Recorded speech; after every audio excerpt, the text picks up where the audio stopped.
Welcome to Everything Life and Real Estate. Let's get started with our hosts, Linda McKissack and Dana Gentry.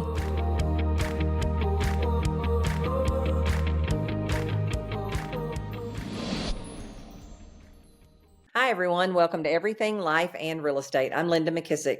And I'm Dana Gentry. Hey, Dana. I feel like we've got so much to catch up on. I don't even know where to start. I know. Happy New Year. Happy New Year. Let's start with that. Happy New Year. And I hope you had a Merry Christmas. I cannot believe it's 2025. I got y'all's Christmas card. It was so cute. I was like, but wait, I don't know like 3 people in the card. I was like, who are these people? I know. Realize how big a family I have. Okay, so I have a question though. Are you like me? I start getting like anxious right now because, okay, here we are. What is this, January 4th or 5th? What are we? 5th. Yep. 5th. Okay. Do you feel like, okay, I got to hurry because I feel like the year's slipping away and I'm not ready? I'm not even ready to start it. Yes. So I did take like from December 20th to today kind of off. So tomorrow is like my day back, my first day back. And it was so funny because this morning I woke up like that. I woke up like anxious, but not anxious like to start back tomorrow, just anxious like I feel like, oh my gosh, I have so much to do. Or like I feel like it's going so, I don't know, like it's going fast. It was funny. It's kind of like it was during COVID.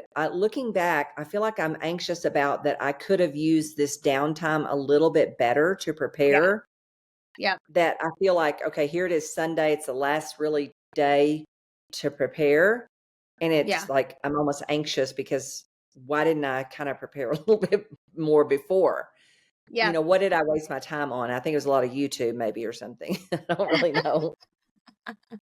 So big insight though. Okay, so today we're going to talk about the 7 questions that Mel Robbins gave on her podcast that both you and I listened to about how to have a great year. So I don't even have the questions in front of me, but I do have the answers in my head. So once you read off the questions real quick. I have them. Yep, I've got the questions. And I loved this. I thought there's so many end of the year questions. Like I do Gary Keller's, I do John Maxwell's.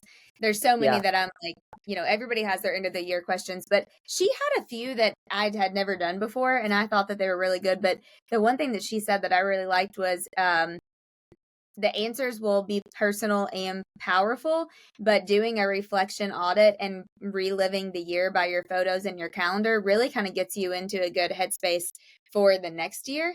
And it did that for me for sure. I thought they were really good. So her first question was, describe the highlights from the last year of your life. And she said, going through your camera roll, which is something that Adam and I do at the end of the year anyway, or like looking at your calendar, but what were some of the highlights from the last year?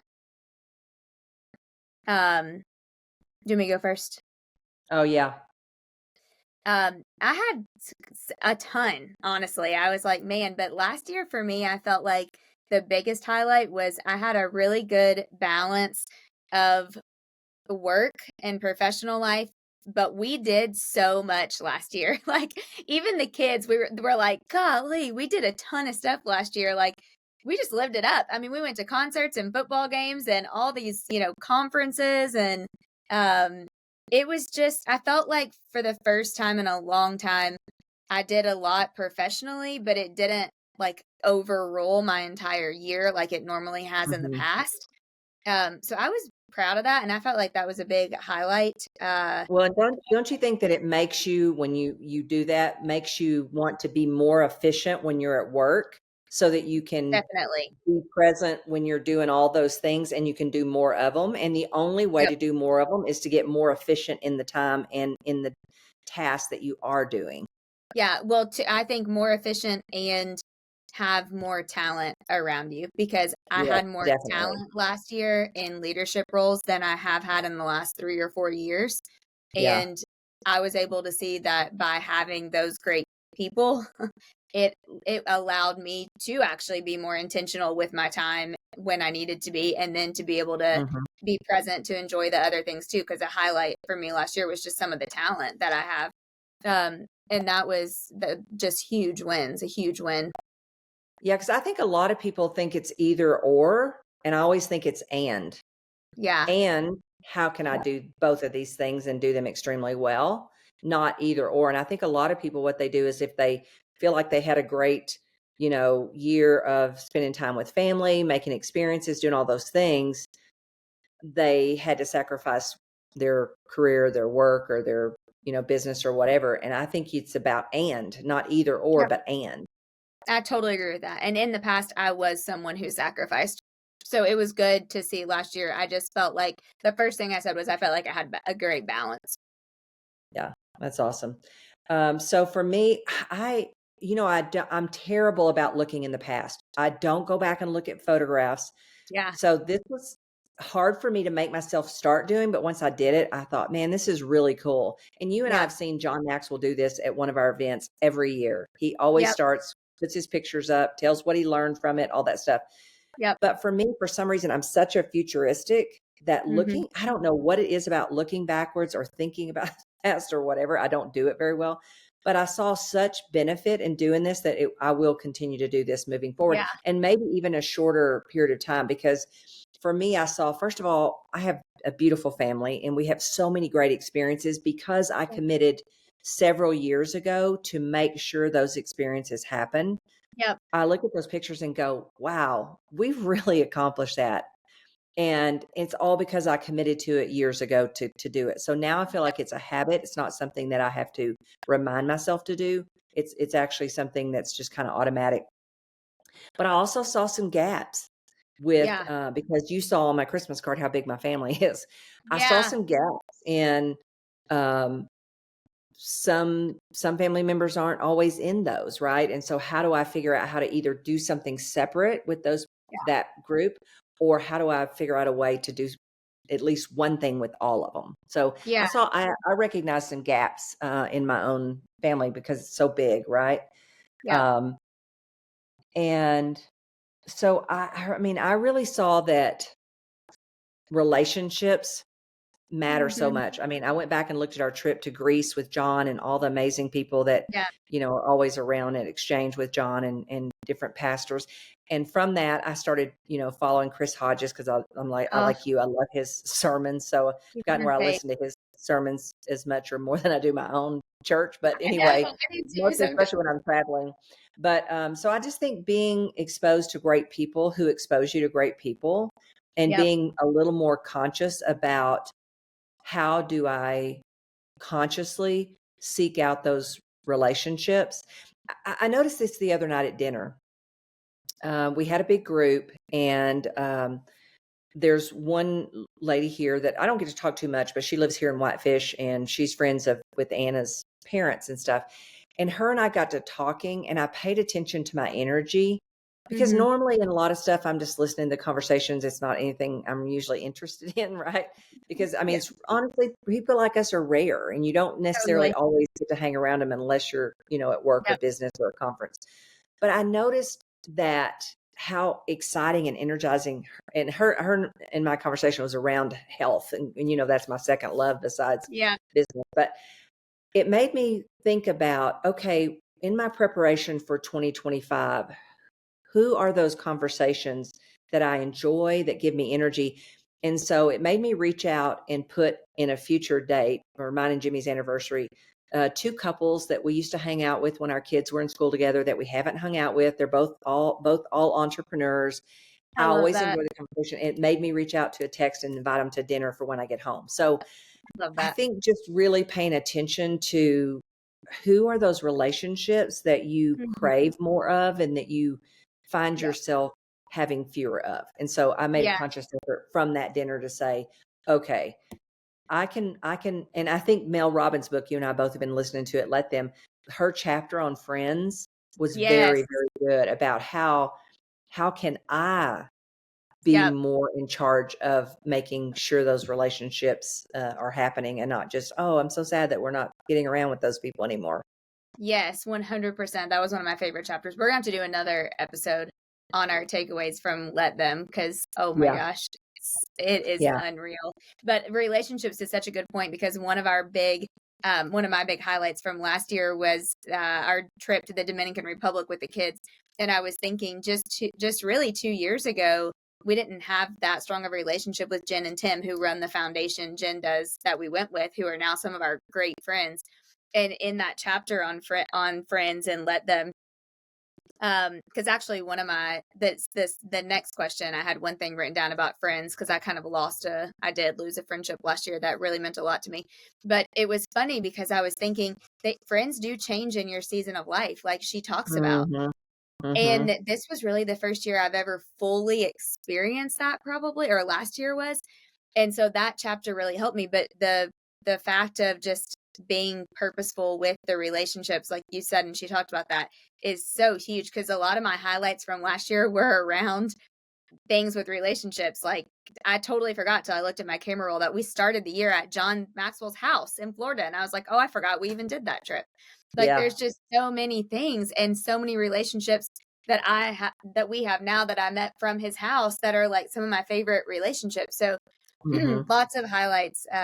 Yeah, so that was a really good one. So then the second one, question number 2, is what were some of the hardest parts of last year? And I didn't have a ton on this one. I felt like overall last year I had way more highlights than I did harder parts, but I think main hard things for me were my brother and their family moved to Charlotte. So that Mm-hmm. was really hard, because I'm just used to like being with them, every weekend and during the week and stuff like that. So we're just all so close. So that was kind of hard. And then I did lose a friendship last year, which was really weighed on me for so many months. And then reading that book totally helped me with that.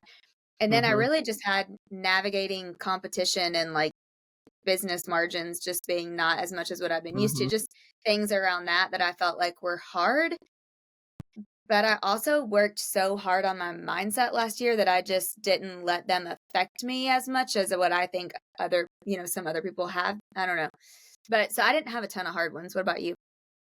Yeah, that was the hardest question for me, is the Me hardest too. ones, because I think you and I both are just so kind of, we just start looking for the option when something gets hard. We don't really focus on the hard. Um, yeah, I would say for me also, just the change. Most of my hard was things that I can't control. All I can control is my attitude about it, or how I lead other people through it. It was the market, the changes and things like that. And, Yeah. just outside decisions that are out of my control, but Yeah. kind of remotely affect me. Those were the hardest things for me. But the only thing I can control about is my attitude, right? And I Yeah. can't be shocked by them. I have to understand it's just part of life and part of Yeah. business. And now going forward, how do I always make sure that you know I have assets and different things that are, I think when people have hard things, it's when they don't have anything. I think about the hardest times in our life, back when we lost $600,000 in debt. I always used to say this with realtors too. If you got 10 deals in the hopper and one falls out, no big Yep. deal.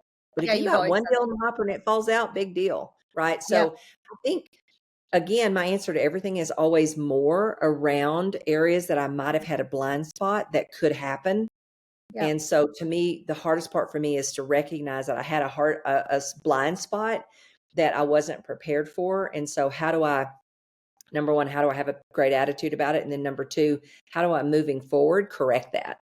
How Yeah. do I Love correct that? So yeah, I think mine was all outside changes, like the industry, that. other people's decisions, the business, things like that. Yeah, totally. Yep. Number 3 was, what did you learn about yourself last year? Oh my God. My biggest lesson was around the Taylor Swift thing. I learned that I have very unhealthy sense of responsibility. That should not have crippled me as bad as it did. Stop laughing. It's terrible. I I can't know. even Well, look. one of my highs on my sheet was the Taylor concert, but I didn't say it because I was like, No, you Linda, can say it. never I'm say getting better. Taylor Swift again. I know. I told you before you couldn't say her name, but now you can, because I'm over it. But honestly, actually, that was one of the hardest points too. That was one of my It hardest spots. was. I'd already Hmm. forgotten about it, thank God. But it's just that I have a very unhealthy sense of responsibility. That should Hmm. not.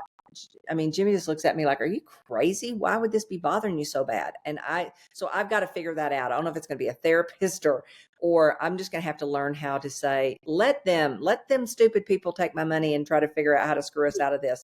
What am I going to do now? But it was hard. That was really hard. And honestly, it wasn't even the money that was hard because I wound up getting all the money except the hotel rooms and stuff back. Oh, that's good. I didn't know that they gave it back. That's good. Oh, eventually I had to like gnaw his leg off every other day, threaten to get the newspaper, the TV station, everybody involved. And it I was like terrible. worrying about that for you worrying about that. So I No, mom was totally, worrying about the letting I know. everybody down. I mean, I'm like, okay, Mhm. Linda, that's not that healthy to take it to that extreme. Yeah. So anyway, But I that's think what it's I learned. fair. How do I, But you how know do I, what else? Well, if you think about it though, did anybody really get I mean, everybody just kind of figured it out. Either they didn't go or they no, me, found other just me. I Yeah. was the worst, but I felt Yeah. such a, oh, it was awful. I don't even want to ever go through that again. Yeah. Yeah. I remember. Yeah. Ugh. Yeah. Did you learn anything else about You know anything? what else I learned? I learned that I I'm going to have to work consciously to always keep playing big Hmm. and instead of tending to play small, which this is also comes part of my next steps and stuff too. But um, I think I don't know. I think you can kind of get in a place where you get in a gap. That's why the book Let Them Help Me so much. And when we talk about that book, I'll kind of hit this a little bit more. But Yeah. I also learned that you know I'm the only obstacle in the way. And Yeah. so whether it's my thinking or whether I'm comparing to how well somebody else is doing it and I'm not, or all those things, I really have to make a conscious effort to know that I'm the only obstacle. So I can either Mhm. figure out ways around that obstacle or I can keep letting myself be the one obstacle to whatever it is I want. Yeah, that's so good. Yeah. I can't wait to talk about the comparison thing in the book. I loved so much when she talked about like when instead of being jealous of somebody else, that they're actually showing you what's possible. Oh, So that was my favorite part, honestly, one of my me favorite parts. too.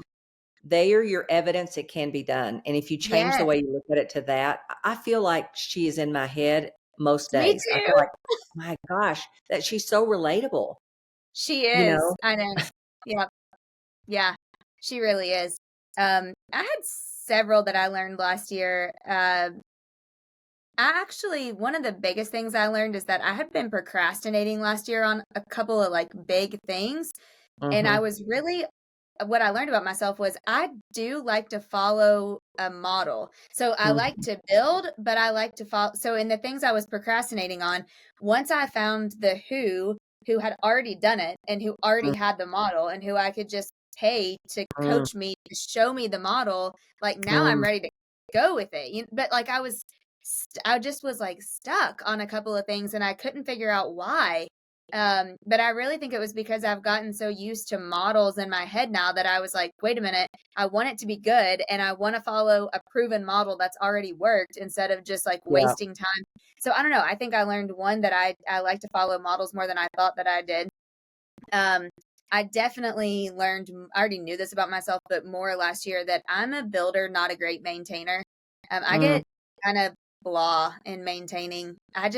In every yeah, single thing, I just don't, I don't know. I'm not good at it. I don't get energy. It drains me. And I loved where mhm, she said on this podcast, anywhere in your life that you feel friction, that feeling mhm, that like you're worrying about stuff or you're bad at something or it just feels like it causes friction that like you're in the wrong seat. And I mhm, was like, man, that's so good because a lot of that for me is in something that I'm supposed to be maintaining instead of like building or coming up with yeah, a way to do it or like taking us to the next. I don't know. So that was good. And then the last thing I put down is I have to have more creative white space on my calendar. I mhm, tried last year and I had more last year than I have in years past, but I definitely need more. I get like when I don't have that, I can just tell I get not in a good headspace. Have And you when I do found have it, great things have you come from found it. where you have it? Where does it happen? Have you identified, like, sometimes it's in the shower, sometimes when you're running, sometimes it's at the ocean, sometimes where does that have you identified where that actually happens for you the Yeah. most? The 3 times last year that I had big, great, like what I would call God ideas come to me, I was outside. One was at the Mhm, beach, one was in the mountains at North Carolina, and another was I was just on my walk and I sat on a bench in our neighborhood. But I was outside. My phone was on Do Not Disturb. And I just was I didn't have any responsibilities like for that time frame, like that day or those couple hours or whatever. So I wasn't thinking like, oh my gosh, I got to be on a call in 30 minutes or I got to do this in an hour. I just was free. And I had huge, like, great ideas come to me during those Were times. you So listening to anything, or were you just in quiet? no, quiet. But one of the things that Ben Hardy said on something, I was listening to him, and this was so good. He said, actually, somebody else said it, but when you really think about Michelangelo and the David, what you realize is he chipped away everything except what was the David, but he chipped away some really good things. But that was probably the hardest part, because some of that marble and stuff that he let go of was really good. And I Oh, think wow. when you really think about it, the hard part, the only way to go bigger and get bigger results is to let go of some of the even good. And I Yeah. think it's easier to let go of the bad. But Yep. when you start thinking about, what do I really have to let go of to achieve this big goal, it's not only the bad things, it's actually Yeah. some of the good things too. It's just not Mm-hmm. the great thing that's going to get you there. Yeah, which is so hard because it's so, like you said, it's so easy to let go of the bad things or the things Yeah. that drain you that It's you don't like. easier anyway. It's Yeah. easier. Yeah, totally. Yeah. Yeah, lots of lessons last year. Number 4, what are you going to stop doing in the coming year? And she talked about on this part, we have things that we need to stop doing, start doing, and then things that we need to continue doing that are working. My first one was free speaking, unless it's like a win-win for me in another way, it's impacting the kingdom, or it's like a favor for somebody else that speaks for my people, or something like that. Because there's no reason why I shouldn't be charging for that at this point. And my second one was, this is something I have to work on every single year. And this year, you're going to laugh. This year, I'm like, last year it crept back into my life so much more, but avoiding difficult conversations on making a change when I know that it's the right thing to do. And I just cannot continue to do that this year. It's hurting me in some areas. And then really just going deep on projects. I need to stop a couple of things that will allow me to go deeper on a couple of things that I just want to finish and knock out, like my book, like another project I'm working on with Adam, just like a couple of things I just need to finish. Okay. For me, I put stop playing small and really focus on what are the key things that will force me to play big, right? Yeah, love that. Stop going so fast that I don't build in time for planning and preparation. I think about John's bookends that you and I now have, the preparation and the reflection. Every year I say I'm going to do more of that, and I don't do that. So I'm going to stop not making space enough for those two things, because I think they're so critical. Yeah, me too. And then stop looking for the answers outside in something else when I already have them. I just need to spend more, like you did, quiet time and let those answers surface, because I'm such a learner, and I just kind of a junkie with it, honestly. Me too. That I'm like, I think about all the stuff and I'm thinking, am I really learning anything I need, or do I already know all the things I need? I just need to make sure I implement them. So I'm going to stop looking for more answers or more things and just focus on the ones that I know that are tried and true, that work for the amazing people that I respect and look up to. Yeah, I love that. That reminds me of one of the lessons that I learned from John, I don't know, probably several years ago, and you probably heard him say this, but he said it literally like hit me on the forehead between the eyes when he said it that day. He said, it's not always about learning something new, but remembering what is true. And that's basically what you just said. Like, some of those things that are true, they're true, they're going to work. It's just remembering those and focusing on those. Be sure to subscribe for more business strategies and tactics to inspire you to live an abundant real estate life. Don't forget to rate and review so we can bring you the best content. Find this and other valuable information at everythinglifeandrealestate.com.